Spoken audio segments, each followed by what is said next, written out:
Caitlin Clark finally got her redemption last night, as the Connecticut Sun were pushed to a decisive game against the Minnesota Lynx. Marina Mabrey, who previously tried to confront Clark on the court, ended up taking a hard hit, poetic justice for her earlier antics. Just 2 weeks ago, Marina was visibly frustrated, shouting at herself mid-game. Now, it seems karma is circling back. Clark has endured repeated targeting by opponents, but now the tables are turning. Marina isn't the only one facing consequences. Shortly after Carrington took a jab at Clark, she was leveled by a Lynx player. The Sun's aggressive style is finally meeting resistance, and those who dished it out are now being served a dose of their own medicine. Carrington looked ready to erupt but had to be restrained by teammates, just like Marina before her. Meanwhile, Caitlin Clark watches from the sidelines as everything unfolds, finally seeing some justice without having to lift a finger. Straight face, there's no agenda against Caitlin Clark.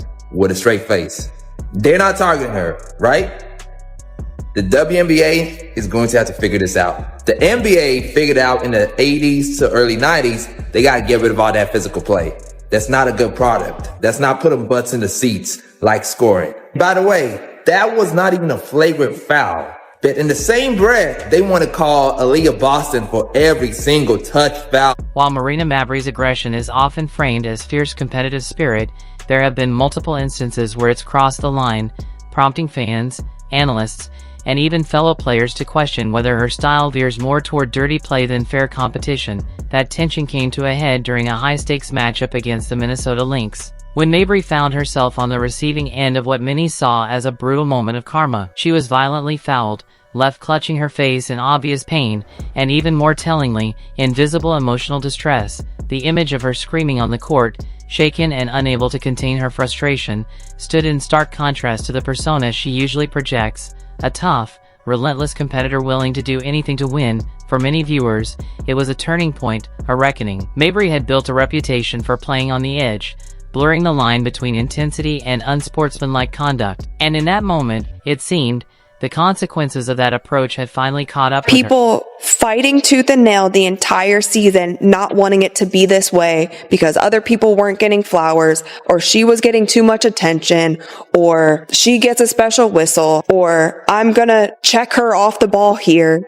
What made this moment even more striking was the context surrounding it. Just months earlier, Marina Mabrey had been at the center of a highly publicized incident involving Caitlin Clark, another standout player known for her skill, focus, and composure under pressure. In that game, Mabrey's aggressive tactics drew widespread criticism. Many accused her of deliberately trying to disrupt Clark's rhythm with physical play that pushed the boundaries of legality. While Clark remained composed throughout the confrontation, it was clear to viewers that Mabrey had crossed a line. Yet, at the time, there were no real consequences, no flagrant fouls, no suspensions, no accountability. It seemed she had walked away unscathed. That is, until now. When they got eliminated from the playoffs, the attendance dropped. Right.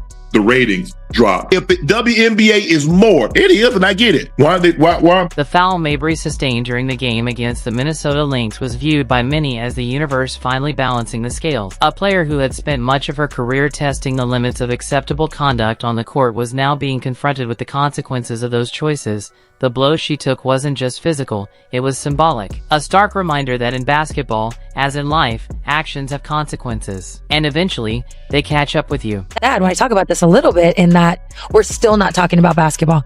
No. We're still not allowed to be focused on for our basketball play. It makes me a little sad to talk about this, because once again, we're not really talking about basketball. We're still not being allowed to be recognized purely for our game, for our skill, for what we bring to the court. It wasn't just the hit itself that made the moment so powerful, it was the symbolism behind it. For years, Mabrey had played with an edge, pushing the boundaries of physical play without facing significant consequences. But in that single, jarring moment, she was forced to confront the reality of her actions. The foul she received wasn't just a physical blow. 22-year-old Caitlin Clark, who has single-handedly changed the game, brought in millions of other young fans, old fans. How about the ratings in college basketball for her? Record ratings. And now in her very short WNBA career, shattering records. Isn't that a win for everybody? Yes, black players too, regardless of race, regardless of who they choose to sleep with. Like, what are we doing? Carrington, another player known for her aggressive and often controversial, style of play, also found herself confronting the consequences of her actions. She had previously made headlines for delivering a hit that left Caitlin Clark with a black eye, an incident many viewed as deliberate and unsportsmanlike. The moment left a mark in more ways than one. It sparked widespread debate about the line between competitive intensity and reckless aggression, and just how far some players are willing to go to game. Follow through and I hit her, so obviously it's never intentional. That's not even like the type of player that I am. In the game, they caught you guys laughing about it? No, I just told you I didn't even know. The foul on Caitlin Clark wasn't seen as a mere accident. It was widely perceived as a calculated move by Carrington to disrupt one of the league's brightest stars. Up to that point, Clark had been dominating the game, but the hit visibly rattled her. The black eye she walked away with wasn't just a physical injury, it became a symbol of the increasingly rough and aggressive style of play emerging in the WNBA. Fans were outraged, and many began calling for stricter penalties and clearer boundaries. Get poked in the eye. Caitlin said in media after that was accidental, that was unintentional, but we saw reporters gaslighting that situation, trying to make more of it, speaking to amplifying the wrong narratives. As a result of that, Dejanay Carrington posted getting threats based off of an incident that Caitlin Clark said this was a basketball type of thing. I pushed through, we played a game, she played a good game after that. So she minimized it, tried to erase it, and tried to send a message like, y'all, there's nothing here. That was one. And through the rest of the game. Thanks. Yeah, obviously got me pretty good in the eye. I don't think it affected me. Honestly, I felt like I got good shots. They just didn't go down. And obviously a tough time for that to happen.